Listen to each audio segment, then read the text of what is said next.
High friends, welcome back to my channel Dalia ডিমসে তোমাদের সকলকে ওয়েলকাম জানিয়ে আজ একটা নিউ ব্লগ নিয়ে চলে আসলাম। তোমরা সবাই কেমন আছো? আশা করছি তোমরা সবাই খুব ভালো আছো, আমিও ভালো আছি।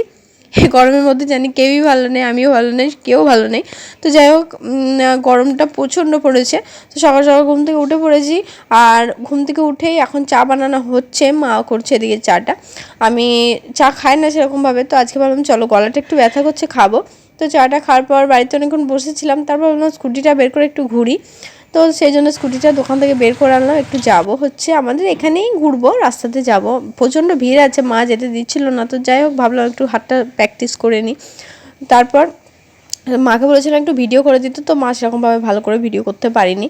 তো যাই হোক, মা এদিকে স্নান করে গোপাল মন্দিরে চলে এসেছে। তো তোমাদেরকে তো একটা ভিডিওতে বলেছিলাম যে আমাদের গোপালে পালা পড়বে, আর কিছুদিন পর তো অনেক দিনই পড়ে গেছে। তো আমি তোমাদের সাথে সেরকমভাবে ভিডিও শেয়ার করতে পারিনি, কারণ এই গরমের মধ্যে না গলাটাও ভালো ছিল না, ব্যথা করছিল, ভেঙে ভেঙে গেছে। তো সেই জন্য ভালো করে ভিডিও তোমাদের সাথে শেয়ার করা হয়নি। তো আমাদের গোপাল পুজো ভাবলাম চলো মা এখন জোগাড় করছে, আর একটু গোপাল মন্দিরে যাই, তোমাদের সাথে শেয়ার করি। এখানে শুধু গোপাল থাকে না, গোপাল, তারপরে বানেশ্বর, তারপরে রক্ষাকালী, সব কিছুইটাই থাকে। তো বাবা এদিকে পুজো করছে, মায়ের পুজো করা হয়ে গেছে। তো আমি তখন একটু দোকান গেছিলাম, ওই জন্য তোমাদের সাথে সম্পূর্ণ পুজোটা শেয়ার করতে পারিনি। পুজোটা অনেকক্ষণ হয়ে গেছে, তো আমি ভাবলাম চলো গোপালকে একটু সামনে থেকে তোমাদেরকে দেখাই। তো এদিকে বাবা এখন গোপালকে শয়নে দেবে, সেই জন্য আমি ভাবলাম তাড়াতাড়ি করে আসি। ওদিকে গোপালের মুখটাও খুলে ফেলা হয়েছিল, তারপর আমি বললাম একটু পরিয়ে দাও, কারণ আমি ভিডিও করবো, ভালো করে গোপালকে দেখাবো। ওইদিকে আছে বানেশ্বর, তারপরে বানেশ্বর শিব, তারপরে আছে নারায়ণ, আর হচ্ছে গোপু, আর হচ্ছে রক্ষাকালী। এদিকে যে দেখো বানেশ্বর আছে, ওইদিকে আছে নারায়ণ আছে, আর এদিকে আমাদের গোপু দাদা আছে। তো গোপুদাদাকে এখন শয়নে দেওয়া হচ্ছে, আর সব ঠাকুরকে শয়নে দেওয়া হবে। এদিকে বানেশ্বর শিবকেও শয়নে দেওয়া হলো, এদিকে গোপুদাদাকেও শয়নে দেওয়া হলো। তো সব ঠাকুরই একসাথে পুজো, আর এটা আমাদের 500 বছরের পুরনো, আর এটা হচ্ছে রক্ষাকালী। তো রক্ষাকালী পুজোও একসাথে ওখানে করা হয়।